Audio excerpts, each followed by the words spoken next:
बिस्मिल्लाहिर्रहमानिर्रहीम। लाखों करोड़ों दुरूदो सलाम मोहम्मद मुस्तफ़ा सल्लल्लाहु अलैहि वसल्लम और आले मोहम्मद पर। मैं हूं उमर दराज गोंदल। वो बिल्कुल खूब कहा शहबाज गिल ने कि इनका वास्ता पड़ा हुआ था वो रफ़ीक तारड़ मरहूम के साथ, इस बार पड़ गया आरिफ अलवी के साथ, और वो दंदान साज है, उससे बेहतर दांत निकालना कोई नहीं जानता। और यही बात कल मैंने आपको वसतुल्ला खान साहब का ट्वीट बताया था कि ये काम कोई माहिर डेंटिस्ट ही कर सकता था जो सदर मुमलिकत ने किया है। अब सदर ने कल ये शानदार एक मास्टर स्ट्रोक खेल दिया, उसके बाद इनको सब कुछ समझ नहीं आई इनके साथ हुआ क्या है। देखिए ना, ये कहते थे कि जनाब वो असल में ना अगर सदर दस्तखत नहीं करेंगे तो वो खुद से कानून बन गया। ये तस्लीम कर लिया गया कि सदर ने दस्तखत नहीं किए। चलिए एक और मैं आपको कानूनी नुक्ता बताता हूं।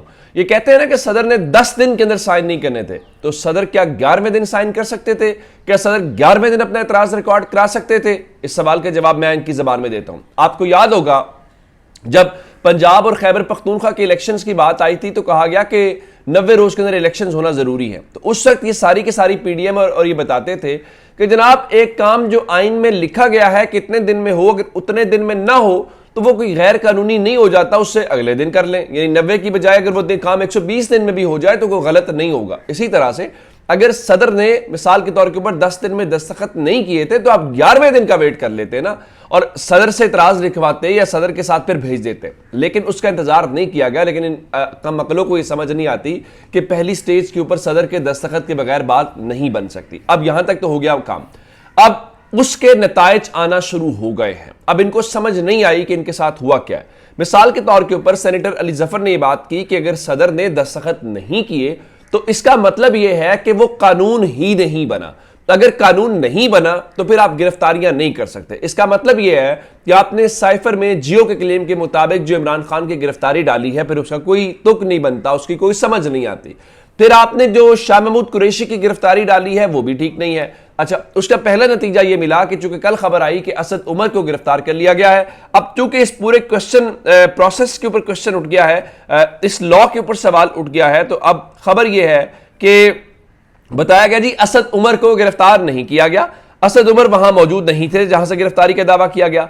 असद उमर खैरियत से अपने घर में है। असद उमर एफआईए या पुलिस की तहवील के अंदर नहीं है। अच्छा, इसका मतलब यह है कि वो जो बड़ी तेजी के साथ कहा जा रहा था जी सख्ती बढ़ेगी, जी ये हो जाएगा, जी अब हम बाहर नहीं निकलने देंगे, उसको पहली लगाम जो है वो डल गई है। अच्छा, एक बात जरूर कर रहे हैं और वो जेल से खबर है, और जेल से खबर यह है कि चलिए ये तो आसानी यहां तक साइफर के हद तक तो पैदा हुई। अगली खबर यह है जो मैं आपको इस वक्त इंपॉर्टेंट बताना चाहता हूं। ये बेशक इल्जाम लगाते रहे कि सदर आरिफ अलवी जी है विकेट के दोनों तरफ खेल रहे हैं। अच्छा, ये पहले लोग सवाल यही चंद रोज पहले उठा रहे थे कि ये लॉस ठीक नहीं बने, फिर ये सवाल उठा रहे थे लेकिन आरिफ अलवी ने दस्तखत कैसे कर दी अगर तहरीक इंसाफ इतनी ही उसूली जमात है। अब ये सारे जो है वो उस मुनाफिकत के ऊपर आए हैं। जब सदर कह रहे हैं मैंने नहीं कहा तो कोई गलती मान नहीं रहा। यानी जियो न्यूज ने अगर ये खबर कल चला दी थी परसों कि सदर ने दस्तखत कर दिए हैं, बाकी मीडिया ने चला दिया, तो क्या मीडिया ने आपसे सच बोला? नहीं, झूठ बोला, पहली बात। दूसरी बात है मीडिया को यह खबर किसने दी। तीसरी बात यह है कि खबर चलवाई क्यों गई, पूरा माहौल बनाना था। अब यह तो नहीं पता था कि अगले दिन आप सदर जो है कर देंगे, और मैंने रात आपको बताया था कि सदर ने ऑफिशियल ट्विटर हैंडल से नहीं किया। अच्छा, उसके बाद खबरें आई हैं कि सदर को रोका गया है कि प्रेसिडेंट ऑफ पाकिस्तान का जो ऑफिशियल ट्विटर हैंडल है आप वहां से ट्वीट ना करें, जिसके बाद सदर ने बहुत सोच विचार के बाद अपने ऑफिशियल ट्विटर हैंडल से किया। चले, बहुत सारे जो दानिश्वर जयद सहाफी जो इस्तीफे की लाइन, चूंकि वहां से आई थी इस्तीफे की लाइन के, चूंकि सदर इस्तीफा दे। भाई सदर इस्तीफा क्यों दे? सदर ने कोई झूठ बोला है? सदर ने कोई गलत किया है? इस्तीफा वो दे जिन्होंने 2 नंबरी किया है, जिन्होंने सदर के साथ गलत बयानी की है। तो कहा गया कि जब हम सुबह मंडे को उठेंगे तो क्या आरिफ अलवी प्रेसिडेंट की सीट के ऊपर होगा? तो आपको खबर देना चाहता हूं कि प्रेसिडेंट आरिफ अलवी इस वक्त अपनी सदर की सीट के ऊपर मौजूद हैं और वो फिलहाल कहीं जाते दिखाई नहीं दे रहे। आगे इमरान खान से मुताल्लिक है, चूंकि प्लान ये है, जो खबरें आ रही हैं, जिस तरह हमारे दोस्त अकबर बाजवा साहब ने कहा कि उनकी वकील पंजोता के साथ जो बात हुई उनके मुताबिक उनको घर का खाना नहीं दिया जा रहा और इंतहाई सब स्टैंडर्ड और कम खाना दिया जा रहा है, जिससे इमरान खान कमजोर दिखाई दे रहे हैं। और उनको शेविंग का सामान नहीं दिया जा रहा कि नहीं जनाब वो कोई अमले का फर्द आके आपकी शेव करेगा। और उसके पीछे क्या जी, वो जो एक झूठ फैलाया जाता है जी इमरान खान को शेविंग किट दी तो वो खुद क्यों कोई नुकसान ना पहुंचा ले। यानी जो मुल्क का लीडर है, मकबूल लीडर है, वो जो कहा जाता है जी इमरान खान उन मसाइल का शिकार हो गए। तो अब खबर यह है कि उनकी दाढ़ी बढ़ी हुई है, वो कमजोर दिख रहे हैं। ये मिथ तोड़ना है, वो जो स्मार्ट और हैंडसम वाली, लेकिन तहरीक इंसाफ वाले बहुत तेज है। सोशल मीडिया के ऊपर उनके लोगों ने उस किस्म की तस्वीरें लगाना शुरू कर दी हैं जिसमें इमरान खान दाढ़ी के साथ नजर आ रहे हैं। तो उनका चले, अगर आप चाहते हैं तो हम आपको दिखा देते हैं, लेकिन इमरान खान की दाढ़ी हो ना हो, इमरान खान उनकी कटिंग हुई या नहीं हुई, उससे कोई जो फर्क है वो नहीं पड़ता। अच्छा, अब मैं आपको बताना ये चाहता हूं कि अब इस वक्त शहबाज शरीफ जो है वो लंदन पहुंच गया। बहुत सारे लोग तो कह रहे हैं कि वो अपने आबाई वतन पहुंचे हैं। फिर लोग कह रहे हैं कि नवाज शरीफ ने बुलाया है कि क्या खोया और क्या पाया। भाई, नवाज शरीफ इस पूरे अमल के अंदर शरीक थे।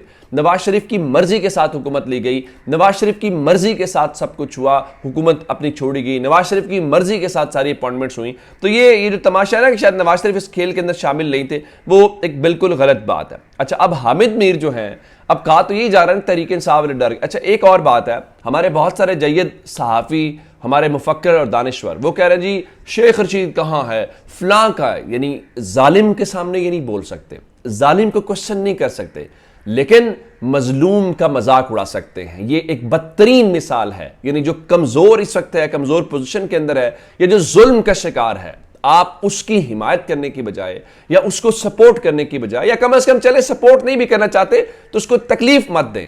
लेकिन हमारे दानिश्वर उधर सवाल नहीं करते कि भाई ये गलत क्यों कर रहे हो। तो जिनके साथ गलत हो रहा है उनसे पूछ रहे हैं जी फलां क्यों भाग गया, आपकी बहादुरी। भाई, मज़ाहमत ऐसे ही होती है। अब इसका मतलब ये नहीं होता कि आप कोई चीज कर रहे हैं तो आप वो मुंह उठा के चले जाए, उसमें कोई हिकमत भी होती है। लेकिन आज हामिद मीर ने एक मजमून लिखा कि पंजाब का एक नया चेहरा, उसमें वो कहते हैं जी इमरान खान को अगर दोबारा इख्तिदार मिला तो वो उस्मान बुज़दार और परवेज खटक जैसे लोगों के नरगे में नजर आएंगे। लेकिन ये तो मानना पड़ेगा कि पंजाब के मजारियों की एक लड़की यानी ईमान मजारी, मुल्तान के कुरैशियों का एक मखदूम यानी शाह महमूद कुरैशी और गुजरात का एक चौधरी यानी चौधरी परवेज इलाही पंजाब का एक नया सियासी चेहरा बनकर सामने आए हैं। ये बात दुरुस्त है। चूंकि शाह महमूद कुरैशी का फैमिली का एक बैकग्राउंड है अंग्रेजों के दौर से, तो वो डटे हुए इमरान खान के साथ, ये बात दुरुस्त है। अगर वो डटे ना होते गिरफ्तारी ना होती। चौधरी परवेज इलाही, शुजात ने मुलाकातें की, बहुत कुछ हुआ, पीछे हटने को हरगिज तैयार नहीं है। देखिए कल क्या होता है, कल का हमें नहीं पता। राइट नाउ की बात कर रहे हैं और इसी वजह से चौधरी परवेज इलाही को अब से थोड़ी देर पहले इंसाफ अदालत पेश करने की खबर है। और दूसरी जानिब वो जो ईमान मजारी हैं, ईमान मजारी को पेश किया गया है। ईमान मजारी और जो अली वजीर साबिक रुकन असम्बली हैं, उनका 3 रोज़ा जो रिमांड है वो ले लिया गया, मंजूर कर लिया गया और पुलिस ने उनको 24 अगस्त को दोबारा पेश करने के हवाले से कहा है।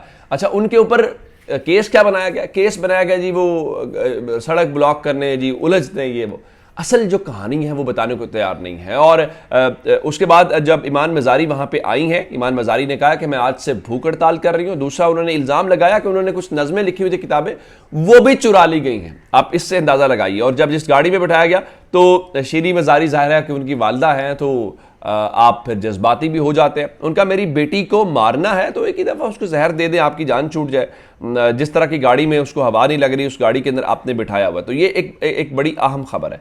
अच्छा, दूसरा, मैं आपको एक और खबर जो इमरान खान साहब के मुतालिक मेरे पास थी, वो पंजोता साहब की ज़बानी है कि इमरान खान जेल के अंदर अपने कपड़े खुद धो रहे हैं। गो के अमला ये कहता है कि हम धुलवा के देते हैं, लेकिन नईम पंजोता के मुताबिक इमरान खान जेल में अपने कपड़े खुद धोते हैं। उन्होंने कहा आपने घबराना नहीं है, ये सब बर्दाश्त कर लूंगा। और जब इमरान खान मुलाकात के लिए आए तो उन्होंने सुप्रीटेंडेंट के कमरे का जो उस वक्त एसी था वो बंद कर दिया था ताकि वो आदी रहे अब एसी के बगैर रहने के। और जाहिर है एक बड़े लीडर की, बड़े कायद की यही निशानी होती है अवामी रहनुमा की कि वो इन मुश्किलात से गुजरता है। अगर अवाम इतनी इज्जत दे रहे हैं, मेरा ख्याल है इमरान खान को जो इज्जत और पॉपुलैरिटी इस कौम ने दी है वो कम लोगों के मुकद्दर में आई है, तो इमरान खान कौम को मायूस नहीं करेगा। एक बात।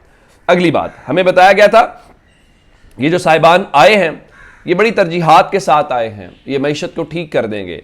अब इनको उम्मीद है, नजर आ रहा होगा हुआ कि अब लेटेस्ट खबर सुन लीजिए कि इंटर बैंक के अंदर यानी सरकारी तौर पर जो डॉलर है वो 72 पैसे बढ़ने के बाद 296 रुपए और 50 पैसे के ऊपर पहुंच गया है। अभी ओपन मार्केट की तो बात ही ना करें। अपना बहुत सा ख्याल रखिएगा। खुदा हाफिज।